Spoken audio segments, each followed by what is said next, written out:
Wanita ini panik dan memasukkan putranya Hercules ke dalam perahu di tepi sungai. Tiba-tiba terdengar tembakan busur dan anak panah. Wanita itu kehilangan nyawanya di tempat. Hercules berada di atas perahu yang mengapung di atas air. Perahu itu terapung selama 3 hari 3 malam tanpa ada yang menyadarinya.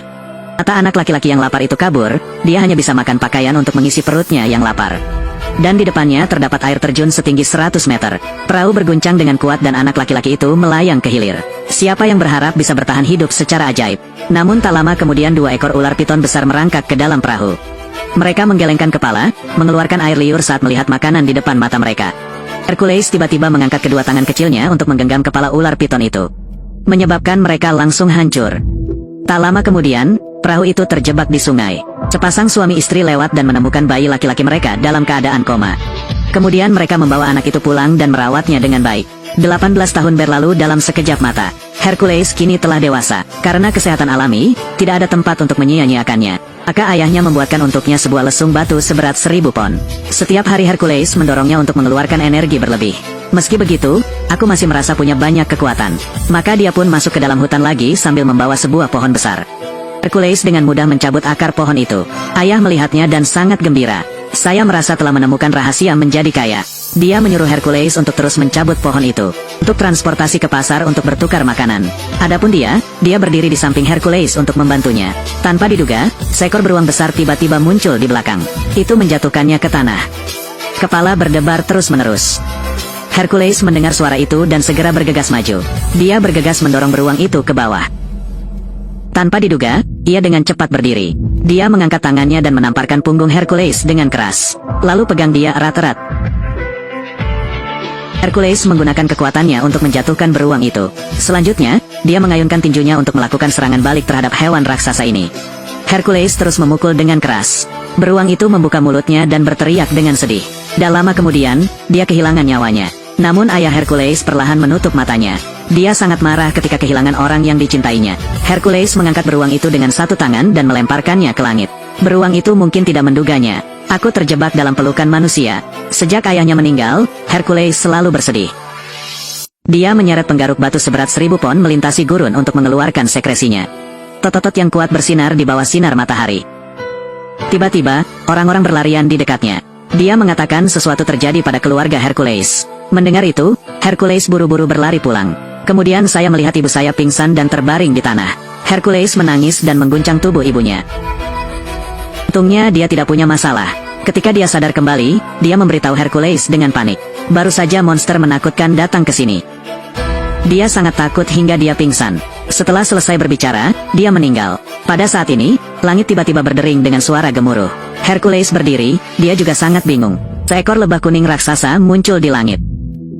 Hercules segera berlari menuju lesung untuk mengambil tongkat kayu tersebut.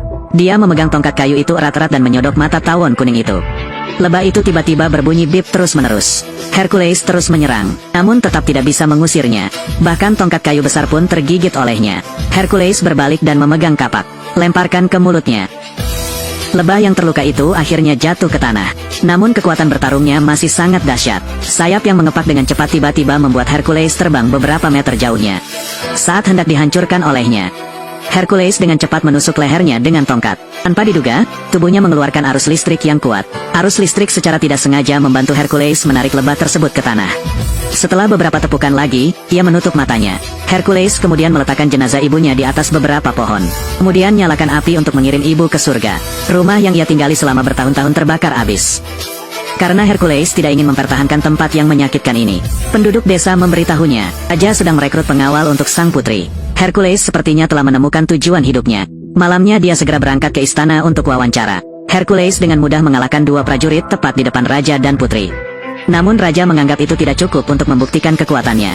Jadi 2 gerbong dikirim. Rodanya terpasang pisau tajam. Hercules sangat ketakutan hingga ototnya gemetar. Para prajurit mencambuk tubuh kuda perangnya. Kereta kuda bergegas ke sini dengan cepat. Saya merasa kaki saya seperti akan terpotong oleh pisau di roda. Hercules merentangkan tangannya dan melompat. Berhasil lolos dari serangan tersebut.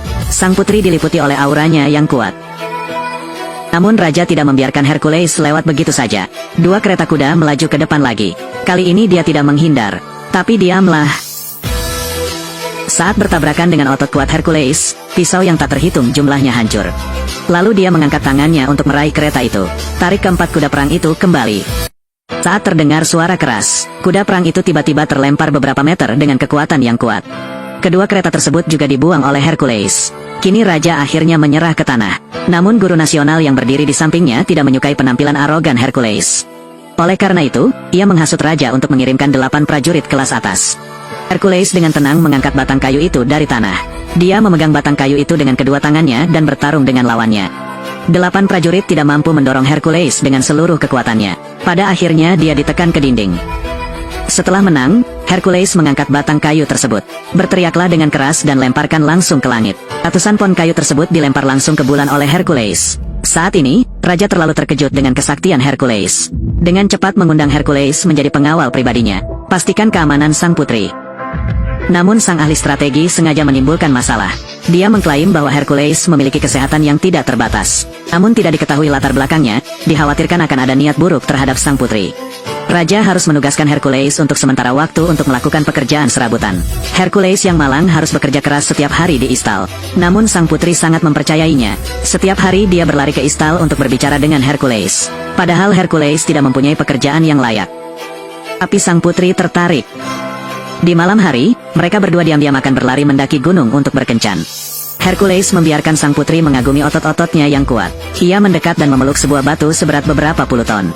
Dorong perlahan ke dalam jurang sedalam 10.000 kaki. Siapa sangka tindakan Hercules yang tidak disengaja ini akan menimbulkan bencana besar. Batuan yang jatuh menghalangi jurang. Air sungai mulai naik secara bertahap, membanjiri seluruh kandang. Namun ketika dia dan sang putri kembali, air itu secara ajaib menghilang. Kandang kuda tua yang bobrok itu sepertinya memakai baju baru. Ternyata sang putri mempelajari beberapa trik sulap dari tuan kerajaan. Dia mengubah tempat ini menjadi sarang cinta mereka. Di hadapan Hercules, ini pertama kalinya sang putri melepas kerudungnya. Kecantikan sang putri memikat hati Hercules. Dia menatap putri cantik itu dengan mata penuh kasih sayang. Saat mereka hendak berciuman, tiba-tiba tersambar petir. 2 orang pingsan di tempat. Guru nasional juga masuk. Dia menyuruh bawahannya untuk membawa Hercules pergi, lalu membuangnya ke dasar laut. Selanjutnya, mereka menggunakan rantai besar untuk mengikatnya ke sebuah batu besar. Tapi begitu Hercules menggunakan kekuatannya, dia merobek rantainya. Dewa perang yang ganas itu hidup kembali. Dia berenang selama beberapa hari beberapa malam di laut. Akhirnya berenang ke pantai. Dia kelelahan dan berbaring di pasir untuk tidur. Tiba-tiba ada seorang wanita tua berambut abu-abu. Pergi dan coba bangunkan dia. Tanpa diduga, Hercules melompat dan memegang tangannya. Wanita tua itu berkata bahwa dia adalah seorang putri. Lalu bawa dia ke dalam gua. Lalu ceritakan kisahnya pada Hercules. Ternyata sang raja menyuruh Hercules menjadi pengawalnya hanya sekedar alasan. Tujuan sebenarnya adalah untuk mendapatkan darahnya.